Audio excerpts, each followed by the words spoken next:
The internet was in chaos, not trending, not viral, but scorched. Gasps turned into arguments, whispers turned into war cries, and it all came from one man, Mendeecees. After years of silence, passive glances, and trying to keep things off the record, he finally cracked. Not in an interview.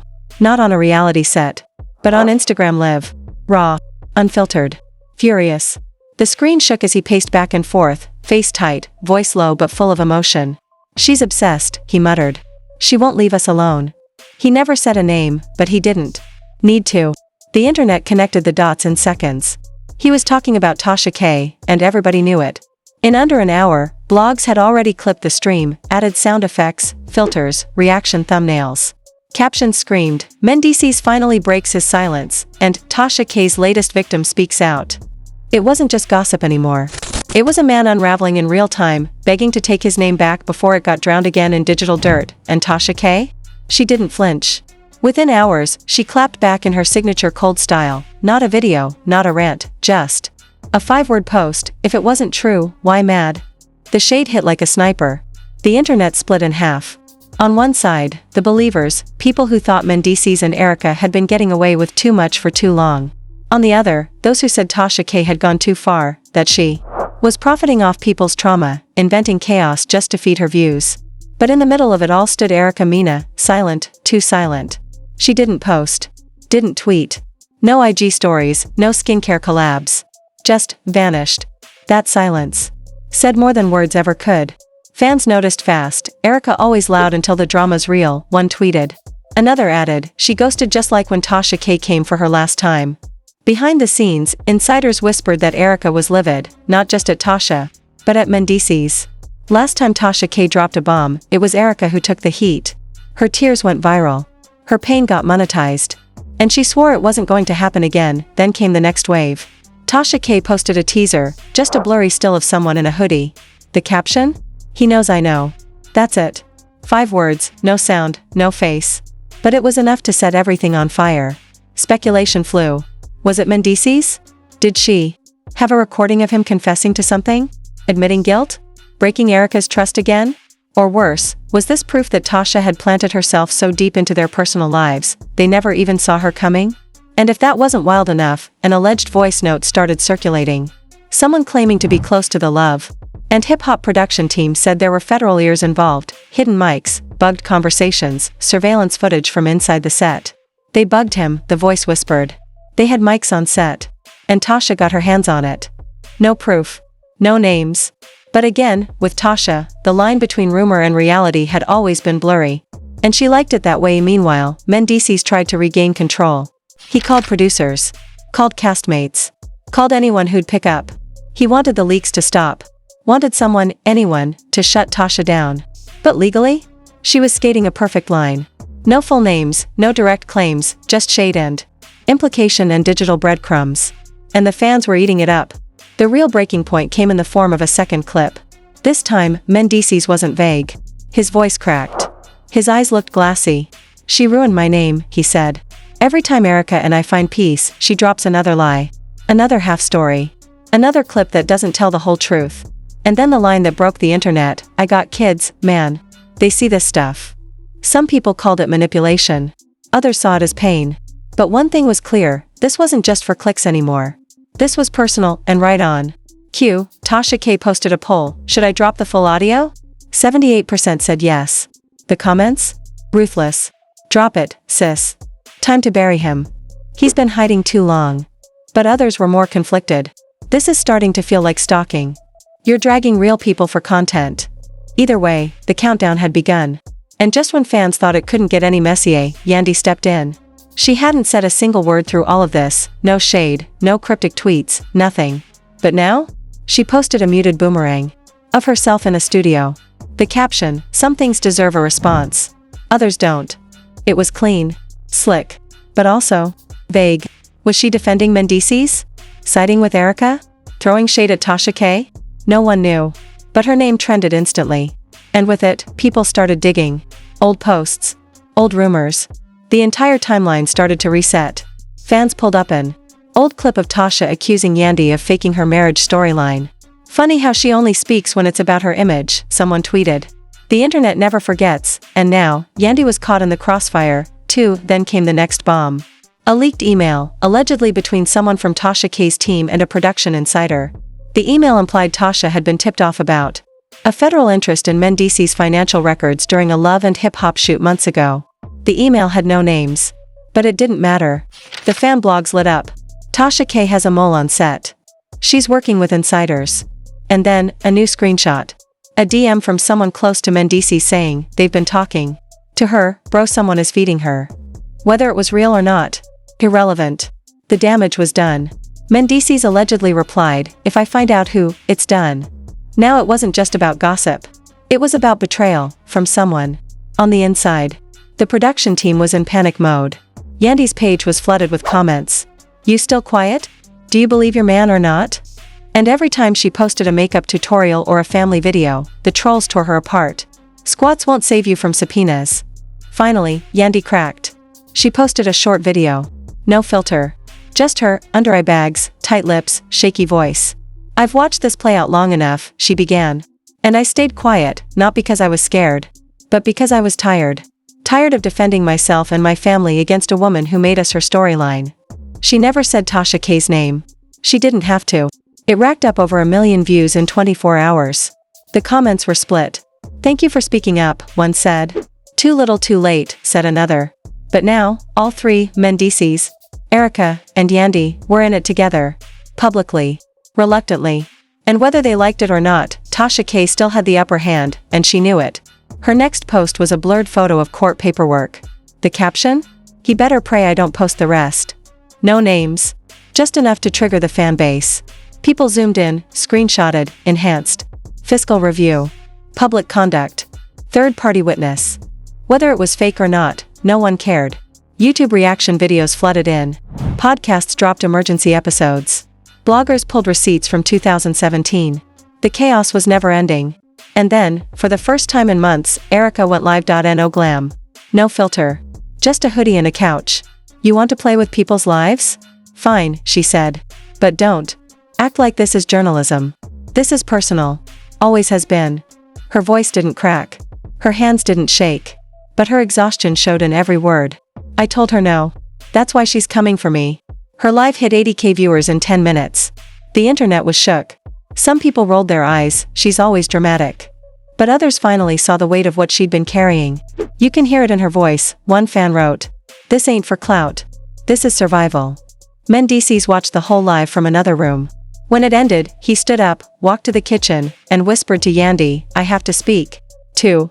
That moment changed everything. Later that night, after the internet had dissected every second of Erica's live, the atmosphere inside their home was heavy, almost haunted. Mendeecees sat on the edge of the bed, elbows on his knees, face buried in his hands. The silence between him and Yandy wasn't angry, it was hollow. Worn out. The kind of silence that builds after years of dodging bullets online, after seeing your name turn into hashtags and your family become clickbait. You gonna speak up? Yandy finally asked, her voice low, more tired than sharp. Mendeecees nodded slowly. Yeah, but not for her. For the people who still believe I'm who she says I am. The next morning, he posted a single video. No music, no edits. Just him, sitting alone in a blank room. I know I'm not perfect, he began, voice calm but firm. I know my past ain't clean. But I've worked every single day to be better, for my wife, my kids, my name. And no blogger, no comment section, no fake leak is gonna take that from me. His eyes locked into the lens. Y'all say I'm hiding. I've never hid. I've just been trying to live. And if living makes me a target, then so be it. The response was instant. 1 million views in 24 hours. Comments poured in. Some praised his vulnerability. Others mocked him. But what mattered most, for the first time, the narrative shifted. He wasn't just being dragged anymore. He was speaking, fighting back. And the internet was listening. But Tasha K? She wasn't backing down. Within minutes of his video, she posted a smug selfie and captioned it, "Oh, now y'all spiritual and healed?" But something was different this time. Her comments, usually filled with fire emojis and praise, were starting to push back. This went too far. Maybe let them breathe? You profiting off their trauma. It wasn't a full turning of the tide. But the shift had started. Even her most loyal followers were beginning to question whether this was still tea or torment. Behind the scenes, VH1 producers were watching everything unfold. Privately, they were panicking. The show had never seen engagement this wild, but it was going off script. Way off.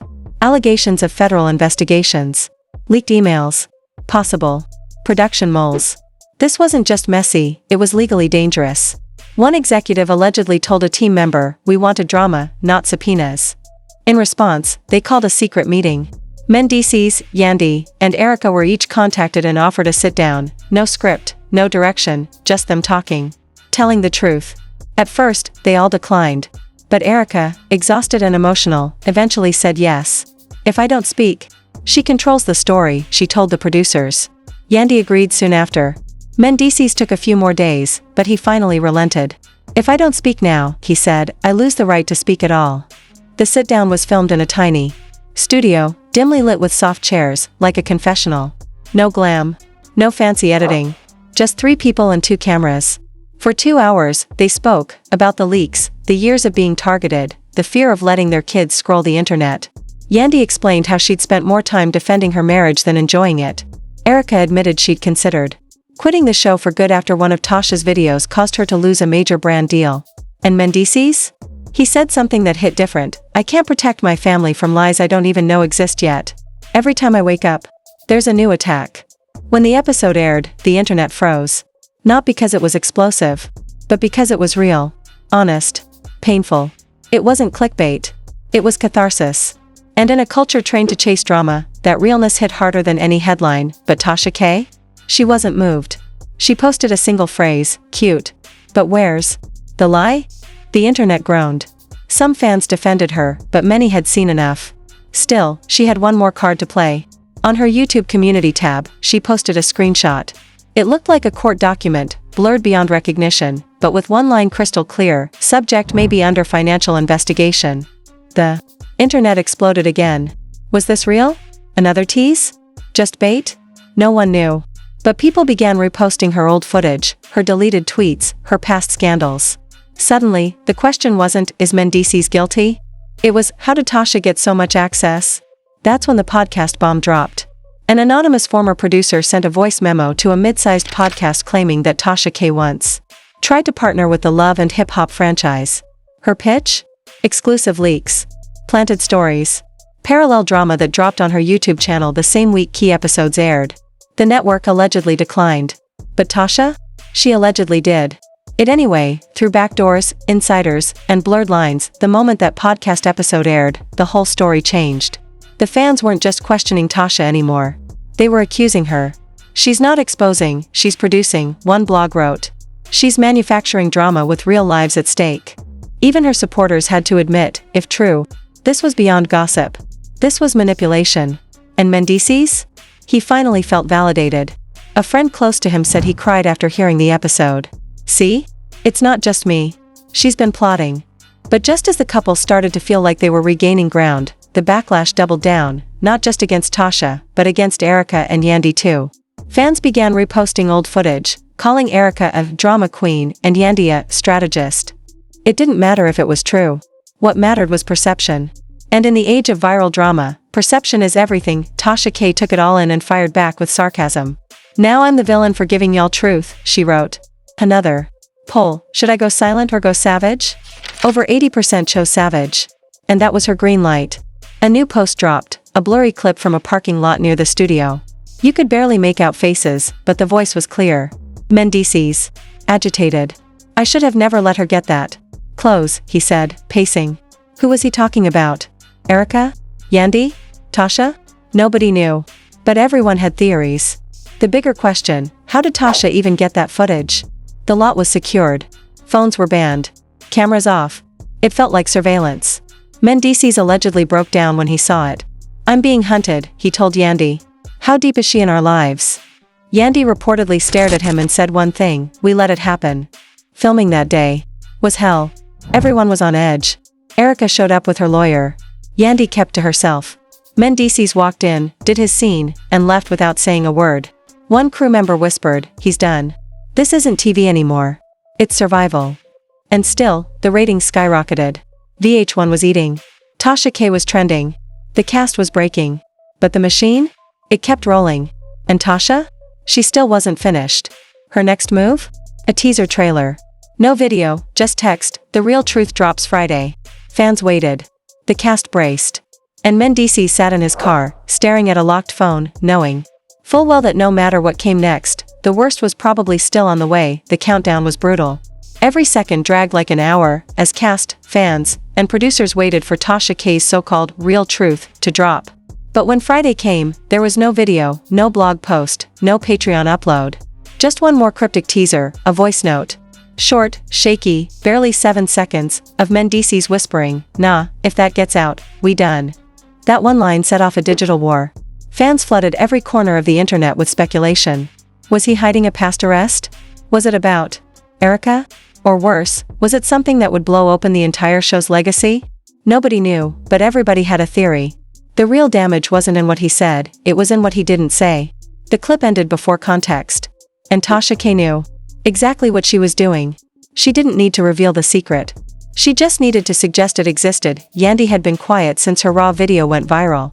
But when she saw that audio clip start spreading like wildfire, she snapped. She posted a close-up selfie. No filter. Her eyes bloodshot, her face stiff. The caption, "Say my name again, and watch what happens." It was a direct challenge. The kind you don't walk back from. And within the hour, Tasha replied, "Oh, I plan to." That was it. The line had officially been crossed. What had started as passive shade had turned into open war. No more ambiguity. No more tiptoeing. The gloves were off. And with the cameras rolling for the next scene on set, the whole production felt like a ticking time bomb. Then came the leak. No one expected. A now-deleted TikTok surfaced from someone claiming to be a former assistant to a VH1 producer. She spoke softly, nervously, her face blurred, but her words sent shockwaves. "TASHAK in production," she whispered. They were feeding each other. Drama. Timing. Secrets. It was all coordinated. She claimed scenes had been edited. Specifically to match what Tasha would release next, as if the storylines weren't just being written by producers, but by Tasha herself. That allegation alone threatened to rip the whole show apart from the inside. Was TASHAK really scripting chaos without being on payroll? And if so, who was helping her? Backstage, trust disintegrated. Erica no longer spoke to producers without her lawyer nearby. Mendeecees refused to do one-on-one interviews. Yandy was overheard telling her glam team, "I feel watched in every room. This is no longer reality TV, it's reality surveillance." But the network? They stayed silent. They knew the numbers. Views were up. Social media was on fire. Every major podcast, blog, and entertainment show had their name in rotation. Even TMZ had posted about the feud. So, instead of pulling back, they leaned into a vague corporate statement dropped on Love and Hip Hop's official page. "We prioritize the safety and well-being of our cast and do not condone harassment in any form." It was bland. Insulting, even. Fans dragged it in the comments. "This ain't a safety policy, this is a PR band-aid. So y'all just letting TASHAK run the whole franchise now?" The anger was growing. So was the fear. And yet, Tasha? She kept posting. Blurred thumbnails. Half-finished voice clips. Cryptic captions like, "Ask her who she called that night," or "It wasn't the first time. Just the first time y'all saw it." Then, out of nowhere, Erica dropped the mask. No warning. No glam. Just a 2 a.m. Instagram live, lying in bed, phone shaking in her hand. "I'm done pretending," she began, voice quiet but steady. "This woman has stalked me, targeted me, dragged me, and now she's making it seem like I'm the one hiding something. Let's be clear. I've made mistakes. But I don't deserve this." She went on to describe years of anxiety. How her brand deals dried up after every video. How she feared being filmed in public. How she once left a store mid-shopping because she thought she saw Tasha's assistant recording her from a car. "This isn't drama," she said. "This is harassment." Over 100,000 people tuned in. Even people who once hated her were forced to listen. The comment section wasn't all hearts, but it wasn't knives either. Something had changed. Mendeecees, sitting in the next room, didn't say anything publicly that night. But he told someone close to him, "I think I'm watching my wife fall apart." He wasn't angry, just broken. The man who once filmed reunion scenes with swagger now avoided the mirror. "I brought this into our lives," he told Yandy. The next morning. "I let it happen." "And Yandy?" She just nodded. "We all did." That night, she made one more move. A final stand. She messaged TASHAK directly. The message wasn't public, but it leaked. "You win. We're tired. You got what you wanted. Now leave us alone." But Tasha didn't back down. She posted a laughing emoji and replied, "You ain't seen nothing yet." And with that, she posted a preview, a shaky clip that allegedly showed Mendeecees at a private dinner, whispering something to an unidentified man. No context. No audio. Just lips moving, a blurred timestamp, and a caption, "This is where it all began." Fans went ballistic. People were convinced it was a meeting to plant a storyline. Others said it was something darker, a deal, a threat, maybe even a payoff. The theory spiraled. But what mattered most? Mendeecees knew the footage was real. And he didn't know how it got out. That night, he walked off set. Mid-shoot. Just stood up, tossed his mic, and left. "I'm not doing this anymore," he told the producers. "This show ain't worth my family." Erica followed him. Yandy sat in her dressing room alone, staring at a wall. Outside the studio, fans gathered, trying to catch a glimpse. Inside, security scrambled. It was chaos, again. The franchise had finally crossed the line from reality TV to real-life tragedy, and still, TASHAK kept posting. Producers scrambled to salvage what they could. They pitched a final sit-down, not just the trio, but TASHAK included. She declined. "I don't sit with liars," she wrote. But she hinted at something bigger, a documentary. A multi-part exposé. Not just about Mendeecees or Erica, but about the entire love and hip-hop machine. "Y'all worried about me?" she teased. "You should be worried about what your contracts really say."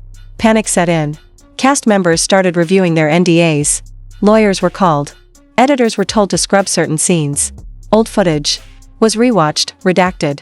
VH1 allegedly locked down hard drives. But the fans? They weren't going anywhere. If anything, they were hungrier. The drama had become too real to look away. And for Mendeecees, Erica, and Yandy, there was no more hiding.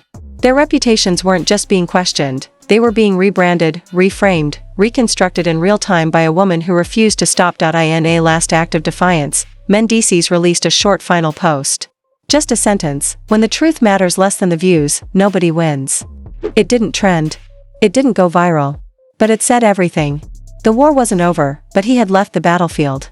Erica deleted her Twitter. Yandy unfollowed nearly everyone. And Tasha? She smiled into her camera one last time that week and whispered, "Checkmate."